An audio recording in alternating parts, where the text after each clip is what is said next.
اہل تقویٰ کی صورت بنا لیجئے، اہل تقویٰ کی صورت بنا لیجئے، نور سنت سے چہرہ سجا لیجئے، اہل تقویٰ کی صورت بنا لیجئے۔ زبان کی احتیاط، فضول کلام سے احتیاط رکھنا۔ حضرت عیسیٰ علیہ السلام کا ارشاد مبارک ہے کہ جو کلام بھی اللہ تعالیٰ کے ذکر سے خالی ہو وہ کلام لغو ہے، اور جو خاموشی فکر سے خالی ہو وہ غفلت ہے۔ خاموش رہنا تفکر فی صفات اللہ کے لیے ہے۔ آدمی خاموش رہے یعنی متوجہ الی اللہ، اللہ تعالیٰ کی ذات و صفات کا استحضار خاموشی سے کرنا، یہ فکر ہے۔ نیز اپنے رذائل نفس کا ہر وقت خیال رکھنا، خاموشی کے ساتھ اپنے نفس کے رذائل کا خیال کریں کہ میرے اندر کیا کیا عیوب، کیا کیا کمزوریاں اور کیا کیا کوتاہیاں۔ اخلاق رذیلہ، حسد، عناد، کینہ، بغض۔ آدمی خاموشی کے ساتھ اپنے نفس کی اصلاح میں لگے، یہ فکر ہے۔ جو خاموشی فکر سے خالی ہو وہ غفلت ہے۔ جس طرح کوئی نگاہ اگر عبرت سے خالی ہے وہ لہو ہے۔ آدمی کو ہمیشہ عبرت، موعظت، نصیحت سیکھنی چاہیے کائنات کی ہر چیز سے۔ ان فی ذلک لعبرۃ لأولی الابصار، اللہ نے فرمایا۔ اللہ تعالیٰ کی تمام تخلیقات، کائنات، سب کی سب عبرت موعظت کے لیے۔ سنریہم آیاتنا فی الآفاق وفی انفسہم حتی یتبین لہم انہ الحق، اللہ تعالیٰ فرما رہے ہم انہیں نشانیاں دکھاتے ہیں اپنی تقدیرات، تخلیقات، تصریفات کی، خود ان کے اندر بھی دکھاتے ہیں، ان کے جسم اور ان کی ذات کے اندر، اور پورے عالم میں بھی اللہ تعالیٰ کی تصریفات پھیلی ہوئی۔ کل یوم هو فی شأن، فرمایا حضرت عیسیٰ علیہ السلام نے، وہ شخص بہت مبارک ہے جس کے کلام میں اللہ کا ذکر پایا جائے اور جس کی خاموشی میں فکر اور سوچ پائی جائے، اور جو اپنی آنکھوں سے عبرت کا کام لے، عبرت، موعظت، نصیحت۔ حضرت امام اوزاعی سے نقل کیا گیا ہے، مومن بندے کا کلام کم اور کام زیادہ ہوتا ہے، ایمان والا کلام کم کرتا ہے، کام زیادہ کرتا ہے، بخلاف منافق کے۔ منافق آدمی کام بہت کم کرتا ہے اور باتیں زیادہ بناتا ہے، کلام زیادہ کرتا ہے۔ اس لیے زیادہ فضول کلام، اس سے بچنا نفاق سے بچنا کہلاتا ہے۔ حضرت آقا کریم صلی اللہ علیہ وسلم کی ایک حدیث کا مضمون ہے کہ 5 چیزیں منافق میں نہیں ہوتی، ہمیشہ ایمان والے میں پائی جائیں گی۔ اس لیے ایمان والے کو چاہیے اپنے اندر ان 5 چیزوں کو تلاش کرے تاکہ معلوم ہو کہ ایمان موجود ہے۔ ایک تو دین کی سمجھ، دین کے بارے میں معلومات، دین کی تعلیمات، علم دین، علم نبوی، یہ دین کی سمجھ ہے۔ وَمَن یُؤْتَ الْحِکْمَةَ فَقَدْ أُوتِیَ خَیْرًا کَثِیرًا، اللہ نے جس کو دین کی سمجھ، حکمت، علم دین عطا فرمایا، سمجھو بہت بڑی دولت عطا فرمایا۔ دوسرے، زبان کی احتیاط۔ تیسرے، چہرے کا تبسم، خندہ پیشانی، یہ ایمان کی علامات میں سے۔ چوتھے، قلب کا نور، اور 5ویں، باہم مسلمانوں سے محبت، تعلق۔ یہ باتیں ایمان والے میں ہوتی ہیں، یہ 5 باتیں منافق میں نہیں پائی جائیں گی۔ حضرت یحییٰ ابن اقسم فرماتے ہیں کہ کسی آدمی کا کلام درست ہو جائے تو اس کی علامت یہ ہے کہ اس کے تمام اعمال میں درستگی پائی جائے۔ کلام کا درست ہونا اپنے لیے، تمام اعمال میں وہ بات نمایاں ہو۔ حضرت لقمان حکیم سے منقول ہے کہ انہوں نے اپنے بیٹے کو نصیحت فرماتے ہوئے ارشاد فرمایا، اے بیٹے، جو شخص برے آدمی کا رفیق بنتا ہے اس سے کبھی سلامتی نہیں مل سکتی۔ اس لیے بروں کی صحبت سے بچو، اور جو بری جگہ پر آنا جانا رکھتا ہے یاد رکھو ہمیشہ وہ بدنام ہو جاتا ہے، اور جو اپنی زبان کی حفاظت نہیں کرتا اسے بڑی شرمندگی اٹھانی پڑتی، اس لیے اپنی زبان سے ہمیشہ احتیاط برتو۔ حضرت کا ارشاد گرامی ہے کہ وہ شخص مبارکبادی کے قابل ہے جو اپنی زبان کی حفاظت کرے اور اپنا وقت گھر کی چہار دیواری میں گزارے۔ گھر کی چہار دیواری میں رہنے والا جیسے زبان محفوظ ہے ساری بلاؤں سے حفاظت ہوتی، اور گھر میں رہ کر اپنی غلطیوں پر روتا رہے، اپنی خطاؤں پر رونا یہ قابل مبارکباد ہے۔ حضرت امام فقی ابو اللیث فرماتے ہیں کہ حضرت حسن بصری کا ارشاد ہے کہ لوگوں میں یہ بات بہت مشہور تھی ہمارے زمانے میں کہ عقل مند آدمی کی زبان اس کے دل کے پیچھے ہوتی، آدمی کی زبان، عقل مند آدمی کی زبان دل کے پیچھے، وہ جو کچھ کہنا چاہے گا پہلے غور و فکر کرے گا، دل کی طرف رجوع کرے گا، دل میں سوچ سمجھ کر بات زبان سے نکالے گا، اور ہمیشہ وہی بات کہے گا جس سے لوگوں کو فائدہ ہو۔ مفید بات وہی ہے جو سوچ سمجھ کر کہی جائے، ورنہ وہ چپ رہتا۔ بخلاف جاہل آدمی کا دل اس کی زبان کی نوک پر ہے کہ ادھر رجوع کرنے کی نوبت ہی نہیں آتی، جو زبان پر آتا ہے بک دیتا ہے، جو زبان پر آتا ہے کہہ ڈالتا ہے بے احتیاطی زبان میں۔ حضرت ابو ذر غفاری سے روایت ہے کہ میں نے نبی پاک صلی اللہ علیہ وسلم سے سوال کیا کہ حضرت ابراہیم علیہ السلام پر اللہ تعالیٰ نے بہت سارے صحیفے نازل کیے، جیسے موسیٰ علیہ صحف ابراہیم اور صحف موسیٰ، حضرت کچھ مضامین ابراہیم علیہ السلام کے صحیفوں کے ہمیں بھی سنا دیجیے۔ ارشاد فرمایا ان کے صحیفوں میں زیادہ تر حکمت کی باتیں تھیں، مثالیں دی جاتی تھی لوگوں کو سمجھانے کے لیے، عبرت آموز، ان سے عبرت ہو، نصیحت ہو، اس طرح کے محاورات، اس طرح کے جملے، اس طرح کی باتیں ان کے صحف میں تھیں۔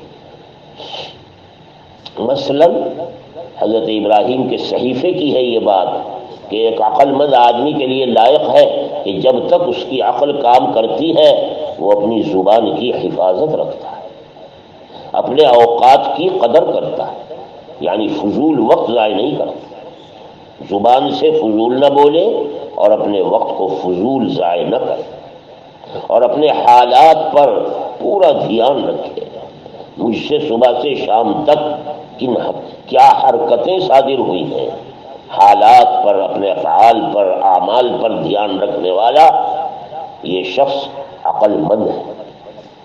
اسی طرح جو شخص اپنے کلام کا محاسبہ کرتے رہے، یعنی ہمیشہ بامقصد کلام کرے، بے فائدہ کلام نہ کرے، ان کے صحیفوں میں اس طرح کی تعلیمات اور مثالیں تھیں۔ حضرت علی سے روایت ہے میں نے جناب نبی پاک صلی اللہ علیہ وسلم کو یہ فرماتے ہوئے سنا ہے کہ عقل مند آدمی کو 3 باتوں کی طرف توجہ کرنی چاہیے، یہ علامات عقل میں سے۔ ایک، کسب معاش، حلال روزی کی طلب، یہ علامات عقل میں سے۔ دوسرے، آخرت کی تیاری، یکسوئی کے ساتھ آخرت والے اعمال میں مشغول ہونا، جیسے یکسوئی کے ساتھ حسب ضرورت کسب معاش میں لگنا۔ اور اسی طرح فرمایا جائز لذتیں جتنی ہیں ان کے لیے بھی آدمی کو وقت لگانے کی اجازت ہے، بشرطے کہ وہ جائز ہو۔ فرمایا گیا کہ دن بھر میں عقل مند آدمی کے لیے کچھ گھڑیاں ایسی ہونی چاہیے کہ ایک ایسی گھڑی جس میں اپنے رب کریم سے مناجات ہے۔ سب کے لیے جگہ ہے، ماشاءاللہ، تشریف لائے حضرات علماء کرام کی بیٹھ۔ دن بھر میں عقل مند آدمی کے لیے 4 گھڑیاں ہونی چاہیے، 4 ساعتیں ایسی جن میں وہ اپنے رب کریم سے مناجات کرے، اسی طرح اپنے نفس سے محاسبہ کرے، اسی طرح اہل علم کے پاس جائے، جس سے دین اور دنیا کی بصیرت اور ان کا سبق حاصل، اور لوگوں کے ساتھ خیر خواہی کر۔ اسی طرح اپنے نفس کو حلال جائز لذتوں اور خواہشوں کے لیے آزاد چھوڑ دے۔ ارشاد فرمایا گیا کہ عاقل آدمی کو ہمیشہ اپنے احوال میں غور کرنا چاہیے، اپنے ہم عمروں سے غافل نہ رہے اور اپنی زبان اور شرمگاہ کی حفاظت رہے۔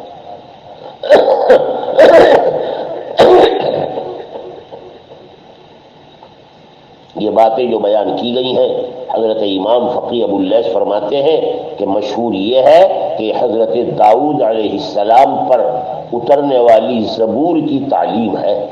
یہ حکمت اور دانائی ان کی کتاب کا حصہ ہے۔ ان کی کتاب میں بھی نصیحتیں، حکمتیں، دانائی کی باتیں اور مثالیں بیان کی گئی۔ حضرت انس بن مالک روایت کرتے ہیں کہ لقمان حکیم ایک مرتبہ حضرت داؤد علیہ السلام کی خدمت میں آئے۔ اللہ تعالیٰ نے حضرت داؤد علیہ السلام کو یہ معجزہ دیا تھا کہ لوہا ان کے ہاتھ میں نرم تھا، وہ اپنے لوہے کو لے کر کچھ نہ کچھ بناتے کرتے رہتے تھے، چنانچہ زرہ بنا رہے تھے، لوہے کی زرہ تیار کر رہے تھے۔ وَأَلَنَّا لَهُ الْحَدِيدَ وَأَلَنَّا لَهُ الْحَدِيدَ، ہم نے ان کے لیے لوہے کو نرم کر دیا۔ حضرت داؤد علیہ السلام کی خدمت میں لقمان حکیم آئے تو وہ زرہ بنا رہے تھے۔ حضرت لقمان دیکھ کر تعجب کرنے لگے اور پوچھنے کا ارادہ کیا کہ کیا بنا رہے ہیں اور کس مقصد کے لیے، مگر پھر سوچا کہ پوچھ کر کیا کروں گا، کوئی فائدہ ہے؟ بے فائدہ بات زبان سے نکالی ہے۔ ارادہ کیا پوچھنے کا، مگر حکمت کے لقمان حکیم کی حکمت نے سوال سے روک دیا، چپ رہے، کچھ پوچھا نہیں، یہاں تک کہ داؤد علیہ السلام بنا کر فارغ ہو گئے اور کھڑے ہو کر پھر وہی بنی ہوئی زرہ خود پہنی اور فرمایا دیکھو لڑائی کے لیے، اللہ کے راستے میں جہاد کے لیے یہ زرہ کتنی بہترین چیز۔ اور پھر کہنے لگے بنانے والا بھی کیا خوب ہے، بنی ہوئی چیز بھی اور بنانے والا بھی۔ یہ جملہ سن کر حضرت لقمان حکیم نے فرمایا حضرت خاموشی بھی حکمت ہے، مگر اسے اپنانے والے بہت کم ہیں۔ کسی شاعر کا کلام ہے کہ علم زینت ہے اور خاموشی سلامتی ہے، اور جب کبھی بولنا پڑے تو زیادہ مت بولو، اگر زیادہ نہیں بولے گا اور خاموشی اختیار کرے گا کبھی شرمندگی اٹھانی نہیں پڑے گی۔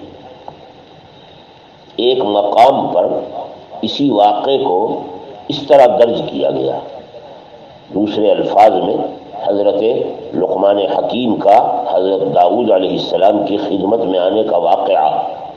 کتاب میں لکھا ہے کہ لقمان علیہ السلام داؤد علیہ السلام کی خدمت میں سال بھر تک آتے جاتے رہے اور بعض دفعہ سوال کا ارادہ کیا، مگر داؤد علیہ السلام زرہ بنا کر فارغ ہوئے تو خود ہی پہن کر فرمانے لگے جس بات کو پوچھنا چاہتے تھے کیا بنا رہے اور کیوں بنا رہے، یہ زرہ لڑائی کے لیے بنائی گئی ہے۔ اس پر حضرت لقمان نے کہا کہ خاموشی بھی حکمت ہے، مگر کم لوگوں کو نصیب ہوتی ہے۔ آدمی کو چاہیے کہ اپنی زبان کی لغزشوں سے بچے، ورنہ زبان کی لغزشیں ہلاک کر دیتی ہیں۔ آدمی کے پاؤں کے پھسلنے سے اسے موت نہیں آتی، مگر زبان کی لغزش اس کو زیادہ نقصان دیتی۔ حضرت حمید بن عباس نقل کرتے ہیں اے شخص تیری عمر کی قسم، میرے علم میں کوئی چیز ایسی نہیں ہے جو زبان سے زیادہ قید میں رکھنے کے قابل ہو، اس لیے لوگوں زبان کو قید رکھا، زبان کی حفاظت کیا، خاص طور سے ایسی باتوں کے موقع پر جو کام آنے والی نہیں، بلا فائدہ کرے۔ یاد رکھو اپنے منہ کو مضبوط تالے کے ذریعے بند کر لو، ورنہ زبان شیطان چلواتا رہتا ہے۔ اسے مقفل کر دو۔ بہت سے کلام جو بولنے والے نے فخریہ طور پر کہے ہیں وہ جلد ہی موت کے تیر کا نشانہ بن جائے۔ فخر و مباحات کے کلام سے چپ رہنا زیادہ بہتر۔ آدمی اپنی زبان سے کوئی فخریہ بات کہے اور کوئی مباحات کرے، اس سے بہتر یہ کہ سکوت کرے، چپ رہ کر سلامتی حاصل کرو، اور اگر بولنا ہی ہے تو بھائی مناسب بات بولو۔ یاد رکھو دشمنی کسی کے ساتھ نہ کرو اور دشمنانہ انداز اختیار مت کرو، نہ معلوم کون سا دشمن کس وقت دوست بن جائے۔ ایک عقل مند کا قول ہے کہ خاموشی میں ہزاروں فائدے ہیں، ان فائدوں کو بعض علماء نے جمع کیا، خاموشی کے فوائد۔ مثلا کہا گیا کہ خاموشی بلا مشقت عبادت ہے، بلا زیور کا زینت ہے۔ زینت سے جیسے زیور سے جیسے زینت آتی ہے، آدمی کا خاموش رہنا اس کے لیے زینت کا ذریعہ، اور بلا سلطنت کے ہیبت ہے، جیسے بادشاہوں کی ہیبت ہوتی ہے، خاموش رہنے والے کا بھی رعب ہوتا ہے۔ بلا دیواروں کا قلعہ ہے، خاموشی بلا دیواروں کا قلعہ ہے۔ اور سب سے بڑی حکمت یہ ہے کہ خاموش رہنے میں کسی سے معذرت نہیں کرنی پڑتی، کوئی کلمہ نکالا ہی نہیں جو معذرت کرے۔ اور سنو، خاموش رہنے میں اپنے فرشتے کرامن کاتبین کی بھی راحت ہے، جب خاموش ہے انہیں لکھنے کی ضرورت ہی پیش نہیں آئی۔ ساتویں بات یہ بھی ہے کہ خاموشی انسان کے عیبوں پر پردہ ڈال دیتی، زبان چلانے سے عیب کھلتا ہے اور خاموش رہنے سے عیب پر پردہ پڑ جاتا ہے۔ اسی لیے علماء نے لکھا کہ اہل علم کو خاموشی اختیار کرنی چاہیے، کیونکہ یہ علم کی علامت ہے۔ ایک عقل مند سے نقل کیا گیا کہ اے انسان، تیرے بدن کے 3 حصے ہیں، اللہ نے اہم حصے بدن میں 3 رکھے جن کو اہم اعضاء اور نہایتی کارآمد اعضاء بتایا گیا۔ ایک تو قلب، یہ رئیس الاعضاء ہے، دوسرے زبان، اور باقی جتنے اعضاء رہ گئے دل، زبان اور باقی اعضاء۔ اللہ تعالیٰ نے ہر حصے کو کوئی نہ کوئی شرف بخشا، ان اعضاء کے ساتھ کچھ نہ کوئی چیز خاص کر کے اللہ نے ان اعضاء کو عزت دی۔ مثلا اللہ نے قلب کا حصہ رکھا ہے اپنی معرفت، اپنی توحید، اپنے اوپر ایمان لانے میں، کیونکہ ایمان، معرفت یہ قلب کا کام ہے۔ قلب کا، جس شخص کے دل میں ایمان، معرفت اور توحید ہے، سمجھو اللہ نے اسے بہت بڑے اعزاز اور شرف سے نوازا۔ اور زبان، دوسرا عضو انسان کے اہم اعضاء میں زبان ہے، اللہ نے اس کو اپنی توحید کی شہادت کے لیے رکھا ہے، لا الہ الا اللہ، اور اپنی کتاب کی تلاوت کا اسے شرف بخشا ہے۔ اس لیے آدمی کو چاہیے کہ اپنے دل سے جیسے ایمان، معرفت اور توحید اختیار کر رہا ہو، زبان کو کتاب اللہ کی تلاوت میں اور اللہ کے ذکر میں مشغول رکھے، اور باقی جتنے اعضاء ہیں یہ دیگر عبادات کے لیے، نماز، روزہ و دیگر عبادات، اللہ نے انسان کے ان اعضاء کو ان عبادات کے ذریعے مشرف فرمایا۔ اور بدن کے ان تمام اعمال کے صادر ہونے پر اللہ نے محافظ اور نگراں مقرر کیے، کرامن کاتبین، کاتب حسنات، کاتب سیئات، ہر آدمی کے بدن پر مقرر ہے کہ زبان سے جو کچھ کہہ رہا ہو، اعضاء سے جو اعمال کر رہا ہو، فرشتے ان کی نگرانی کرتے اور سب ریکارڈ کرتے، سب لکھ لیتے۔ لیکن ان اعضاء کے علاوہ جو اصل عضو ہے دل کی حفاظت پر کوئی فرشتہ مقرر نہیں ہے، اللہ نے دل کی نگرانی بنفس نفیس خود فرمائی ہے۔ اللہ، آدمی کے دل میں کیا ہے کیا نہیں یہ صرف حق تعالی جانتا ہے۔ چنانچہ بندے کے ما فی الضمیر کو حق تعالی کی ذات باری کے علاوہ کوئی نہیں جانتا۔ زبان پر محافظ مقرر ہے، اعضاء پر، مگر دل پر اللہ تعالیٰ براہ راست حفاظت فرما رہے۔ ما یلفظ من قول الا لدیہ رقیب عتید، قرآن پاک میں ان نگرانی کرنے والوں کی طرف اشارہ فرمایا گیا۔ اللہ، اسی طرح فرمایا گیا کہ اللہ تعالیٰ نے ان اعضاء کو جب یہ شرف بخشا ہے تو اللہ تعالیٰ ہر حصے سے وفا چاہتے ہیں، یعنی وہ حصہ انہی کاموں میں لگے جن کاموں کے لیے اللہ نے ان اعضاء کو اعزاز بخشا ہے اور شرف بخشا ہے۔ مثلا دل کا وفا یہ ہے کہ آدمی اپنے ایمان پر قائم ہے، اپنے ایمان کی فکر کرے اور جتنے رذائل ہیں قلب سے ان کو پاک کرے، یہ دل کی وفاداری ہے۔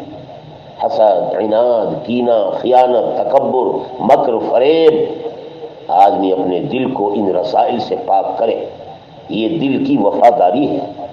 جیسے زبان کی وفاداری یہ ہے کہ غلط استعمال نہ کرے، غیبت نہ کرے، جھوٹ نہ بولے، بے فائدہ بکواس نہ کرے، یہ زبان کی وفاداری ہے۔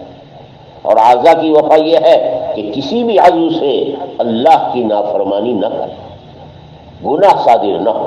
گناہوں سے بچنا اپنے اعضاء کی حفاظت کا ذریعہ ہے، کسی مسلمان کو ایذا نہ پہنچا۔ حضرت حسن بصری سے روایت ہے کہ حضرت عمر بن الخطاب رضی اللہ تعالی عنہ نے ایک مرتبہ ایک نوجوان کو دیکھا، فرمانے لگے اے نوجوان، اگر تیرے اندر 3 باتیں آ جائیں تو تو جوانی کے شر سے محفوظ رہے گا، جوانی کے شر سے اور اس کے فتنے سے۔ حدیث میں کہا گیا شباب شعبۃ من الجنون، جوانی جنون جیسی چیز ہے، آدمی کو مجنون اور پاگل بنا دیتی ہے۔ اس کے شر سے محفوظ رہنا اسی کے لیے ہے جسے اللہ تعالیٰ توفیق عطا کرے۔ تو جوانی کے شر سے محفوظ ہو جائے گا 3 چیزوں کا خیال کر لے۔ ایک، زبان کے شر سے بچ، ایک شرمگاہ کے شر سے بچ، اور ایک اپنے پیٹ کے شر سے بچ۔ ان 3 شروں سے بچنا آدمی کا جوانی کے شر سے بچنا۔ حضرت لقمان حکیم کے بارے میں مشہور ہے اور معروف، حبشی غلام تھے کسی کے۔ پہلی حکمت کی جو بات ان سے ظاہر ہوئی وہ یہ کہ آقا نے فرمایا، جس کے غلام تھے، اے غلام لے جاؤ یہ بکری ذبح کر کے لاؤ۔ ان کی حکمت کا سب سے پہلا امتحان اس موقع پر ہوا۔ آقا نے کہا لقمان حکیم سے کہ اے غلام یہ بکری لے کر جاؤ اور ذبح کر کے لاؤ۔ اطلاع دی گئی، ذبح ہو گئی۔ فرمایا اس کے گوشت کا جو بہترین ٹکڑا ہے وہ لے کر آؤ۔ آپ بکری کا گوشت کاٹ کر اس کا دل اور اس کی زبان لے کر آئے، لا کر پیش کیا۔ آقا دیکھ کر خاموش ہو۔ کسی اور موقع پر آقا نے حکم دیا کہ آج پھر بکری ذبح کرو، ذبح کی گئی۔ فرمایا اس کے گوشت کا جو بدترین حصہ ہے وہ کاٹ کر لاؤ۔ آپ لائے تو وہی دل اور زبان لے کر آئے۔ پہلی دفعہ نہایت ہی بہترین ٹکڑے کی حیثیت سے، اور دوبارہ جو لائے تو بدترین حصے کے حیثیت سے۔ آقا نے وجہ پوچھی کہ تم پہلے بھی یہی لائے، اب بھی یہی لائے؟ کہنے لگے آقا اگر دونوں درست ہو جائیں تو سارا بدن درست ہو جائے گا، اور اگر یہی خراب ہو جائیں تو ان سے بڑھ کر بدن کا کوئی اور حصہ خبیث اور برا نہیں ہے۔ یہ سن کر آقا نے آزاد کر دیا۔ یہاں سے حکمت کی زندگی شروع ہوئی، اور انہوں نے حکمت کی باتیں ایسی بیان فرمائی کہ قرآن کریم نے ان کو نقل کیا۔ اللہ، حضرت صلی اللہ علیہ وسلم نے جب حضرت معاذ کو یمن کا حاکم اور گورنر بنا کر بھیجا، اللہ، تو سواری پر بٹھایا معاذ ابن جبل کو، مدینے سے روانہ ہونے لگے۔ حضرت پیدل ان کے اونٹ کی نکیل پکڑ کر چلنے لگے اور وہ سوار تھے گھوڑے پر۔ حضرت سے فرمایا حضرت کچھ نصیحت کریں۔ آپ نے زبان مبارک کی طرف اشارہ کیا، فرمایا اے معاذ بس اس کی حفاظت کر لینا، زبان کی حفاظت کا پورا خیال رکھنا۔ حضرت نے پھر درخواست کر دی، بظاہر اس سے زیادہ اہم کسی نصیحت کے طلب کرنے میں پھر درخواست، حضرت اور کوئی نصیحت فرما دی۔ آپ نے ارشاد فرمایا تجھے تیری ماں گم کر دے، سن غور سے، دوزخ میں منہ کے بل ڈالنے والی یہی زبان ہے جو لوگوں کو جہنم میں لے جاتی، اس کے رطب و یابس سے بچنا ورنہ یہ جہنم میں گرانے والی ہے۔ حضرت حسن بصری فرماتے ہیں جس شخص نے کلام زیادہ کیا، زبان زیادہ استعمال کی، حفاظت نہیں کر سکا، یاد رکھو اس کی غلطیاں بھی زیادہ ہوں گی۔ جیسے کسی کے پاس اگر مال زیادہ ہو تو گناہ بھی زیادہ ہوں گے، اور جس کے اخلاق برے ہو جائیں وہ دنیا ہی میں اللہ کے عذاب میں مبتلا ہو جاتا ہے۔ ان تین باتوں سے بچو، زبان کی غلطیوں سے، مال کی طلب اور تڑپ اور کثرت سے جمع کرنے سے، اور گناہوں سے۔ حضرت سفیان ثوری کا ارشاد گرامی ہے کہ اگر میں کسی کو تیر کا نشانہ بناؤں تو مجھے زیادہ پسند یہ ہے کہ بس اپنی زبان کو نشانہ بناؤں، دشمن کے مقابلے کے بجائے اپنے زبان کی حفاظت یہ زیادہ نفع دینے والی ہے، کیونکہ تیر کا نشانہ کبھی خطا ہو جاتا ہے جو دشمن کی طرف چلایا جائے، لیکن زبان کا نشانہ کبھی خطا نہیں ہوتا، اور اس کی تکلیف تلوار کی کاٹ سے زیادہ ہوتی، زبان کا زخم تلواروں کے زخم سے زیادہ ہوتا۔ حضرت ابو سعید خدری فرماتے ہیں انسان جب صبح کرتا ہے تو تمام اعضاء زبان سے آ کر یوں کہتے ہیں کہ اے زبان تجھے خدا کا واسطہ ہے تو درست رہنا، تو اگر درست رہے گی ہم سب درست رہیں گے، اور اگر تو بگڑ گئی ہم سب بگڑ جائیں گے۔ اللہ، اس طریقے سے آقا کریم صلی اللہ علیہ وسلم سمجھاتے اور دلوں میں اتارتے تھے نصیحتیں اور عبرت و موعظت کے کلام کو۔ حضرت ابو ذر غفاری کا واقعہ لکھا ہے کہ ایک مرتبہ مکہ مکرمہ میں کعبے کے قریب کھڑے ہو، لوگ جمع ہو، فرمانے لگے مجھے جانتے ہو؟ جو مجھے جانتا ہے وہ تو جانتا ہی ہے، سنو جو نہیں جانتا سن لو، میں جندب ابن جنادہ ابو ذر غفاری ہوں۔ تعارف کرا، حضرت ابو ذر کا نام تھا جندب ابن جنادہ، میں جندب ابن جنادہ ابو ذر غفاری ہوں، تم لوگ قریب آ جاؤ، اللہ تم اپنے بھائی اور ہمدرد کے قریب ہو جاؤ گے، میرے قریب آ جاؤ، میں ہمدردی اور مہربانی کے طور پر تمہیں جمع کر رہا ہوں۔ لوگ آس پاس جمع ہو گئے، چاروں طرف سے حضرت کے قریب اکٹھے ہو گئے، فرمانے لگے سنو، تم میں سے کوئی شخص جب دنیا میں سفر کا ارادہ کرتا ہے تو توشے کے بغیر سفر نہیں کرتا، سفر کا سامان ساتھ لے جاتا۔ تو بتاؤ وہ شخص کیسا ہے جو آخرت کا سفر کر رہا ہے اور بلا توشہ ہے، بلا زاد راہ جا رہا ہے۔ لوگوں نے عرض کیا حضرت ہمارا زاد سفر کیا ہونا چاہیے؟ آخرت کے سفر میں ہمیں کیا توشہ رکھنا چاہیے؟ فرمایا رات کے اندھیرے میں 2 رکعت نماز، رات کے اندھیرے میں 2 رکعت نماز۔ سنو یہ 2 رکعت نماز قبر کی وحشت میں کام آئے، قبر کی تنہائیوں میں تمہیں یہ نماز کام دے گی۔ اور سنو سخت گرمی کے روزے تم دن میں گرمی کے زمانے میں رکھنا، قیامت کے دن یہی کام آئے۔ اور تیسری چیز مساکین پر، غربا پر صدقہ کرنا، تاکہ تمہیں قیامت کے سخت دن سے کہ وہاں عذاب سے نجات ملے۔ فرمایا دنیا کو 2 حصوں میں تقسیم کر لینا، ایک حصہ طلب دنیا کے لیے اور ایک حصہ آخرت کے لیے۔ دنیا میں آدمی بقدر قناعت دنیا کو استعمال کرے اور باقی سب آخرت کے خزانے میں جمع کرا دے، اس کے علاوہ الگ رکھنا آدمی کے لیے مضر اور بیکار ہے، کوئی فائدہ دینے والا نہیں۔ جتنا بھی آدمی کا مال و دولت ہے بس یہ تو خود استعمال کر لے، کھا لے، پی لے، پہن لے، ورنہ اللہ کی بینک میں جمع کرا۔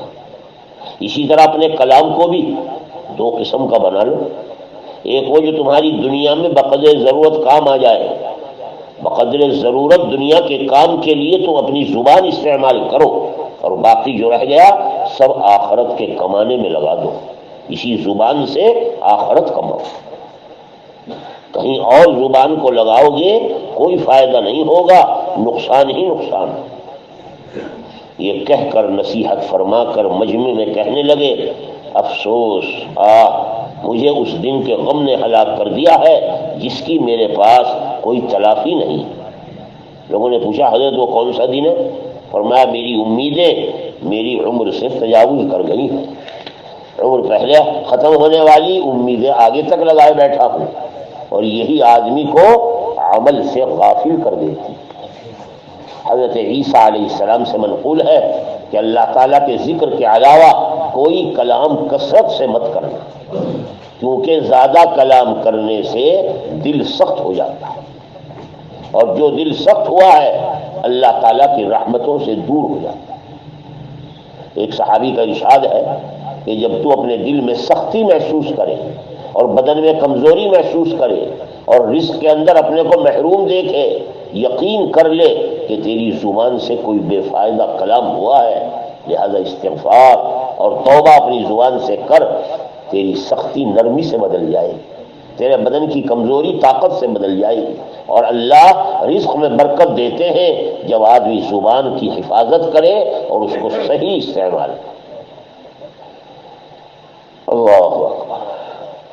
حضرت ابو الدرداء رضی اللہ تعالیٰ سے منقول ہے کہ ایک دن مجلس میں فرمانے لگے اے لوگوں کیا بات ہے، تمہارے علماء اٹھتے جا رہے ہیں اور جو جاہل لوگ ہیں وہ علم حاصل نہیں کرتے، جب علماء اٹھ جائیں گے اور جاہل علم حاصل نہیں کریں گے تو علم رخصت ہو جائے گا۔ اے لوگوں اس علم کے رخصت ہونے سے پہلے علم حاصل کر لو، اور سنو تم اس چیز پر حریص ہو جس کی ضمانت اللہ نے لے رکھی، جب اللہ نے ذمہ داری لی ہے تو تم اس کی حرص کیوں کر رہے ہو؟